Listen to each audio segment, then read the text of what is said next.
Assalamualaikum. Waalaikumsalam. Gimana kabarnya anak-anak? Baik, Bu. Alhamdulillah. Sudah makan? Sudah. Baik, sebelum dimulai, MBG ya. Adakah yang tidak hadir hari ini? Rafa, Bu. Boleh sama Rafa. Oke, nanti minta tolong sekretaris untuk dicatat ya. Iya, Bu. Sebelum kita mulai pembelajaran hari ini, Ketua kelas Mas Syafiq, mohon dipimpin untuk berdoa ya. Untuk memulai pembelajaran hari ini, kita berdoa menurut kepercayaan dan keyakinan masing-masing. Berdoa dipersilakan. Berdoa dijumurkan. Baik, terima kasih Mas Syafiq. Ibu buka pembelajaran hari ini. Sebelumnya, Assalamualaikum warahmatullahi wabarakatuh. Waalaikumsalam warahmatullahi wabarakatuh. Baik anak-anak, hari ini kita akan belajar mengenai teks argumentasi, menyampaikan argumentasi secara lisan. Sebelumnya kita telah mempelajari apa itu teks argumentasi dan jenis-jenis teks argumentasi. Oleh karena itu, pada pembelajaran hari ini kita akan menjelaskan struktur teks argumentasi itu apa saja, kemudian menyampaikan teks argumentasi secara lisan dan menyusun argumentasi berdasarkan isu secara logis. Sebelumnya, mari kilas balik terlebih dahulu pada pembelajaran sebelumnya. Ada yang bisa menjawab apa itu teks argumentasi? Ya, Bu. Ya, Mbak Dena. Teks argumentasi adalah teks yang berisi pendapat terhadap suatu isu disertai alasan dan bukti yang logis untuk meyakinkan orang lain. Betul sekali. Oke, sepertinya sudah mulai teringat apa itu teks argumentasi ya. Oleh karena itu, kita akan mempelajari yang pertama ada struktur teks argumentasi dan yang kedua nanti ada tips bagaimana menyampaikan argumentasi secara lisan.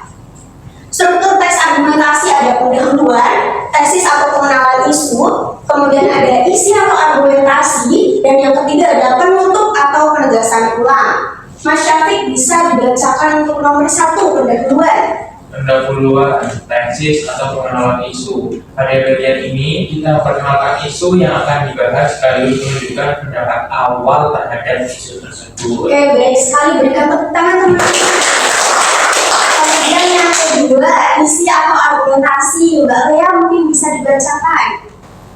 Dua, isi atau argumentasi. Pada bagian ini kita menjelaskan alasan mengapa kita memiliki pendapat tersebut.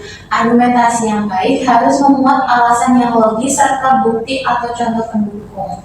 Baik, yang ketiga, penutup atau penegasan ulang. Nih, Penutup atau penegasan ulang. Pada bagian ini kita menyampaikan kesimpulan sekaligus mempertegas kembali pendapat yang telah disampaikan sebelumnya. oke, baik, berikan tepuk tangan teman-teman. Struktur teks argumentasi ada berapa tadi? 3. Yang pertama, Pendahuluan. kemudian yang kedua, Isi.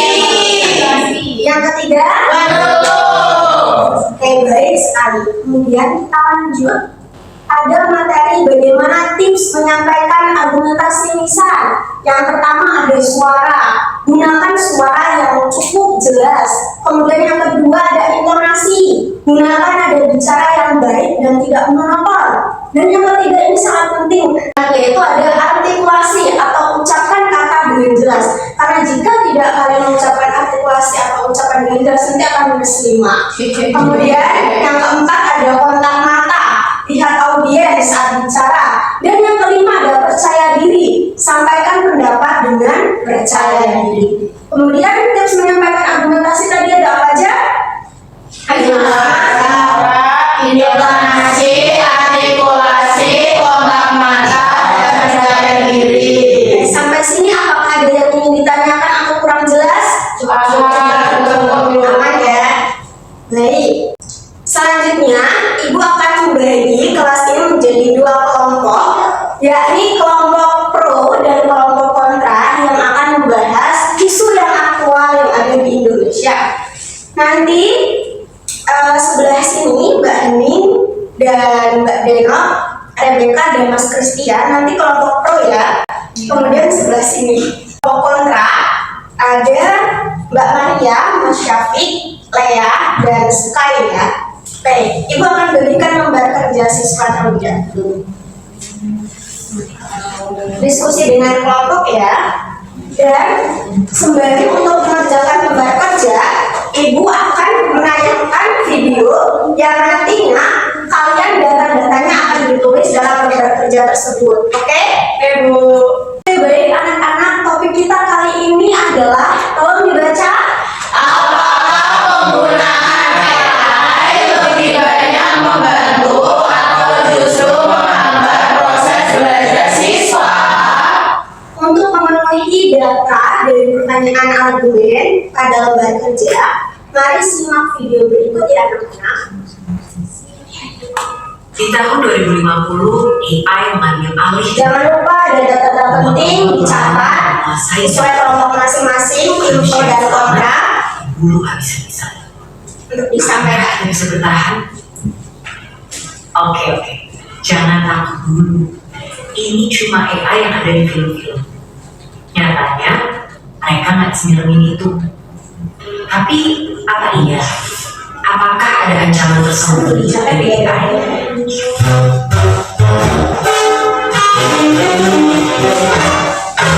Sebelum ke situ, ayo kenalan sama mereka. Simpelnya banget, AI adalah program yang didesain untuk berpikir dan mengambil tindakan kayak manusia. Mereka bahkan bisa belajar sendiri. Dan kalau kita merasa kerjaan kasar yang terancam dan yang industri kreatif itu aman, coba pikir lagi deh. Karena sekarang udah ada program yang bisa bikin gambar apapun sesuai instruksi dalam hitungan menit. Dia yang bisa bikin lagu tanpa perlu musik, atau sampai program yang bukan cuma bisa bikin caption yang instan, tapi juga bisa nulis buku dalam 24 jam. Jadi, apakah para desainer, musisi, sampai penulis juga akan segera diusul oleh AI? Ya, AI emang bisa diusahakan manusia, tapi bukan berarti kita akan langsung kehilangan pekerjaan itu aja. Karena kita OPM atau kalkulator, AI juga alat yang diciptain untuk membantu kita. Biar kerja kita lebih cepat selesai, gak akan ada tenaga, dan hasilnya lebih banyak. Dan walaupun AI berkembang pesat, Oke, baik anak-anak, sudah disimak videonya? Sudah. Dan kita akan memasuki sesi presentasi hasil diskusi kelompok mengenai teks argumentasi. Tadi kalian sudah mempelajari apa ada struktur, kemudian tips menyampaikan argumentasi secara lisan. Sekarang tim pro dan tim kontra akan menyampaikan argumentasi secara lisan ya. Untuk tim pro terlebih dahulu bisa menyampaikan berdiri. Oke. Oke. Kami dari tim pro berpendapat bahwa setuju bahwa kelompok kami berpendapat AI itu lebih banyak membantu proses belajar siswa apabila digunakan secara bijak dan bertanggung jawab. Karena AI membantu siswa memperoleh informasi dengan lebih cepat dan praktis dalam proses belajar. Siswa sering mengalami kesulitan memahami materi tertentu di luar jam sekolah. Nah, kehadiran AI dapat membantu memberikan penjelasan tambahan sehingga siswa tidak hanya bergantung pada guru atau juru pelajaran. Terima kasih. Oke, baik, cukup atau ada tambahan lagi? Cukup, Ibu. Kemudian tim kontra perwakilan. Oke, baik. Dari tim kontra berpendapat bahwa tidak setuju. Kelompok kami berpendapat bahwa penggunaan AI secara berlebihan justru dapat menghambat proses belajar siswa. Penggunaan AI yang terlalu sering dapat membuat siswa menjadi malas berpikir karena terbiasa memperoleh jawaban secara instan. Hal ini berpotensi mengurangi kemampuan siswa dalam menganalisis, menyelesaikan masalah, dan berpikir kritis secara mandiri. Oke, baik, cukup atau ada tambahan? Cukup. Oke, berikan tepuk tangan teman-teman. Oke, kira-kira dari hasil argumentasi lisan tadi, mana yang benar dan mana yang salah? Pro, Bu. Benar, kontra. Kontra. Pro. Semuanya ada plus minusnya semua, Bu. Ada plus minusnya, jadi tidak ada yang salah, tidak ada yang benar. Karena dari awal kita mengetahui bahwasanya teks argumentasi yang baik adalah yang disertai oleh fakta dan data yang lengkap. Jadi keduanya tergantung kepada pengguna. Apabila menggunakan secara berlebihan itu tidak baik, maka jangan menggunakan AI secara berlebihan agar otak kita juga dapat berpikir secara kritis. Oke, sampai di sini apakah ada pertanyaan? Cukup. Baik. Jadi di sini kesimpulannya ada yang ingin menimbulkan? Mas Syafiq? Denok? Boleh. Baik Ibu. Tadi kita sudah belajar apa? Jadi hari ini kita belajar bahwa menyampaikan pendapat tidak cukup hanya mengatakan setuju atau tidak setuju saja, Bu. Karena sebuah argumentasi itu harus disusun secara betul melalui pendahuluan. Tadi apa pendahuluan? Isi dan penutup serta didukung alasan dan bukti agar lebih meyakinkan. Selain itu, saat berbicara kita juga perlu memperhatikan suara, intonasi, artikulasi, dan kepercayaan diri. Betul sekali. Jadi argumentasi yang baik adalah argumentasi yang disertai oleh data dan bukti yang nyata. Kemudian cara berbicara atau mempresentasikan secara baik harus memperhatikan suara, intonasi, artikulasi, dan kepercayaan diri. Wah, pintar-pintar sekali ya. Alhamdulillah. Sampai sini cukup, ada yang ingin ditanyakan atau kurang paham? Cukup. Kalau begitu, Ibu akan memberikan tugas yang mana tugasnya berupa tugas video dengan durasi video 1-2 menit. Bisa dicatat ya anak-anak, dikerjakan secara individu. Kemudian posisi videonya landscape atau portrait. Kemudian menggunakan bahasa yang santun, logis, dan komunikatif. Perhatikan saat berbicara, penjelasan suara, intonasi, artikulasi, kontak mata, dan kepercayaan diri. Untuk pengumpulan tugas, disertakan nama file, kelas, tugas argumentasi lisan, contohnya Maria kelas 11 A1 tugas argumentasi. Kemudian tenggat waktunya Ibu beri Minggu pukul 23.59 ya anak-anak. Dan pengumpulannya ketua kelas melalui Mas Syafiq ya untuk mengumpulkan seluruh video dalam satu folder kelas. Kemudian dikirimkan kepada Ibu nantinya. Sampai sini ada yang ingin ditanyakan? Oke, kira-kira topik video yang nanti akan kalian buat apa? Ada yang tahu?